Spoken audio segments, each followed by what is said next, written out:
안녕하십니까, 건축가 김선영입니다.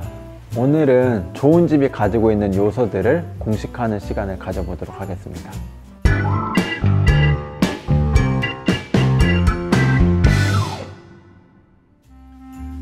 지금까지 수많은 집들을 설계하면서 많은 건축주님들께서 좋은 집 지어주세요 라는 말씀들을 하시는데요.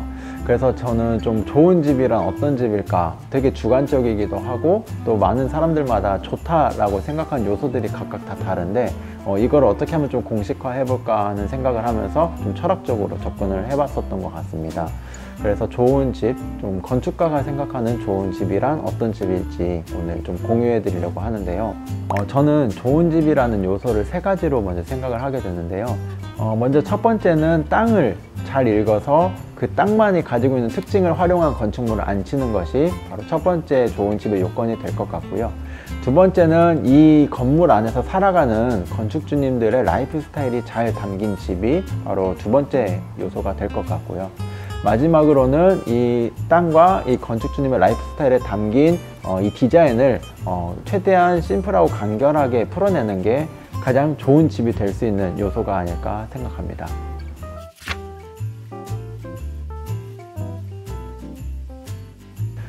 모든 건축은 이제 땅에서부터 시작한다라는 말이 있는데요. 실제 저 같은 경우에도 첫 만남을 계약을 하면서 이제 대지에서 갖게 됩니다. 그래서 그 땅에서 건축주님과 이 땅에 대한 이야기를 또 나누게 되고 이 땅에 대한 성격을 또 읽고 그 인접대지와의 관계라든지 또는 그 땅의 환경들, 뷰나 조망 또는 방향 이런 것들, 도로의 관계 이런 것들을 많이 분석을 하면서 드론으로 또 촬영을 하기도 합니다. 그래서 이런 과정들을 거쳐서 땅에 맞는 집을 설계를 할 때 좀 좋은 공간이 나오지 않을까 생각을 하게 되고요. 공동주택과는 달리 단독주택 같은 경우는 서로 다른 대지에 대한 컨디션을 가지고 있기 때문에 그 땅에 맞는 컨디션을 잘 읽어내는 것이 좋은 집을 짓기 위한 좀 첫 번째 과정인 것 같습니다. 대지를 잘 읽는다는 것은 단순히 집을 안 치는 것 뿐만 아니라 외부 공간을 어떻게 활용할 것인가에 대한 고민도 같이 들어가게 되는데요. 단독주택 같은 경우는 집을 짓고 외부 공간과 어떻게 연결할지, 외부 공간을 어떻게 활용할지 여러 외부 공간에 대한 계획, 마당에 대한 계획도 같이 잡아드리는 게 제가 생각하는 좋은 집의 하나의 요건이 될 것 같습니다. 예전에는 단순하게 마당 위에 집을 안 치고 그 앞에 큰 마당을 두는 걸, 남향 마당을 두는 거를 가장 기본으로 생각을 했었는데요. 실제로 이 마당을 활용하는 경우는 봄과 여름과 가을이 가장 많고 또 이 봄, 여름, 가을에는 해가 떠 있을 때는 굉장히 해가 뜨겁기 때문에 해를 피해서 타프라든지 아니면 파라솔이라든지 아니면 바베큐장을 증축을 하는 경우가 또 굉장히 많이 일어나더라고요.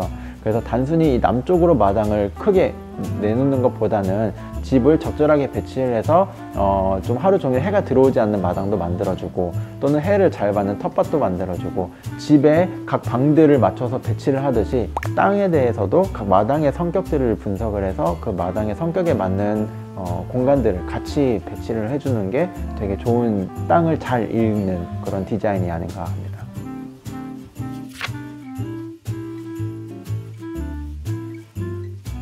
건축주들의 라이프 스타일이 담긴 집이 좀 좋은 집이 아닐까라는 생각을 하게 됐었습니다.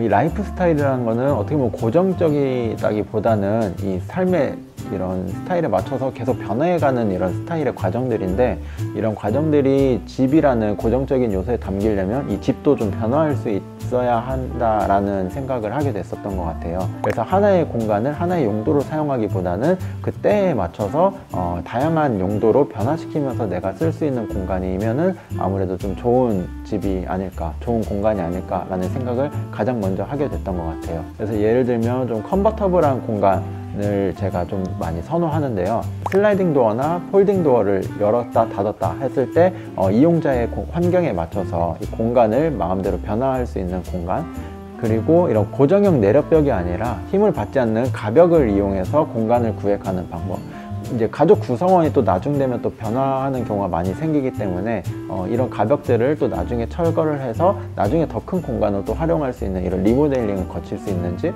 이런 이용자의 환경이 변해가면서 같이 변해갈 수 있는 이런 좀 컨버터블한 공간이 아무래도 좋은 공간이 아닐까 하는 생각을 하게 됐었던 것 같습니다. 집을 지으시는 분들이 많이 겹치는 라이프 스타일 중에 하나가 바로 아이를 같이 케어한다는 부분인데요. 이 어린아이들을 위한 공간 같은 경우에는 순환동선을 만들었을 때 굉장히 좋은 공간이 완성될 수 있습니다.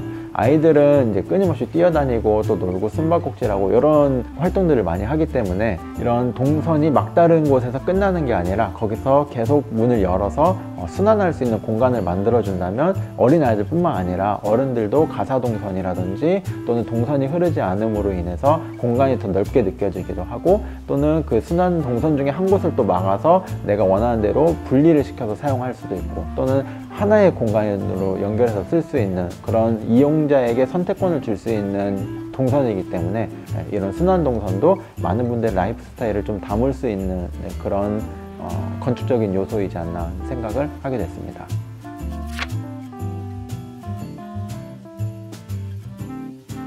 세 번째는 이유가 있는 디자인을 넣은 집이 바로 좋은 집이 아닐까 하는데요. 이유 있는 집이란 이런 장식적인 요소를 최대한 배제하고 그리고 군더더기 없이 좀 깔끔한 집이 좀 좋은 디자인이 아닐까 합니다. 장식적인 요소가 많을수록 좀 많은 재료들이 또 만나게 되고, 그런 공간에서 또 나중에 유지보수나 하자의 우려가 또 생길 수가 있기 때문에 이런 부분들은 좀 최소화하는 부분이 좋은 집이 아닐까 생각하게 됐고요. 이런 불필요한 장식들이 좀 없어야 이런 비례감이 느껴지게 되고 제대로 된 공간감을 느낄 수가 있게 되기 때문에 저는 이런 좀 불필요한 장식들을 최소화하면서 비용을 절감하면서 오히려 집의 기능을 좀 더 늘릴 수 있는 그런 곳으로 예산을 배치를 하는 게 조금 더 좋은 집이 만들어지지 않을까 생각합니다. 이런 거장들이 예전에 설계했던 판스워스 하우스라든지 빌라사보아라든지 이런 거장들이 지었던 집들을 보면은 이런 장식적인 요소가 최대한 배제가 되고, 이런 그 건축가가 생각한 공간감과 이런 비례감들을 부각을 시켰을 때 시간이 많이 흐른 지금 보더라도 굉장히 멋있는 디자인이다, 좀 예쁜 디자인이다 라는 부분이 공통적으로 지금까지 오는 것 같아요. 그래서 옛날에 지었던 건축물들과 지금 지어진 건축물들의 아름다운 건축물들의 공통점을 본다면 이런 장식적인 요소를 최대한 배제하고 이런 비례감 그리고 건축가가 생각한 공간감, 이런 것들이 이런 적절하게 매치가 되어 있을 때 좀 좋은 디자인 그리고 좋은 집이 되는 것 같습니다. 오늘은 제가 생각하는 좋은 집이 가지는 이 기준을 표준화해서 만들어 봤는데요.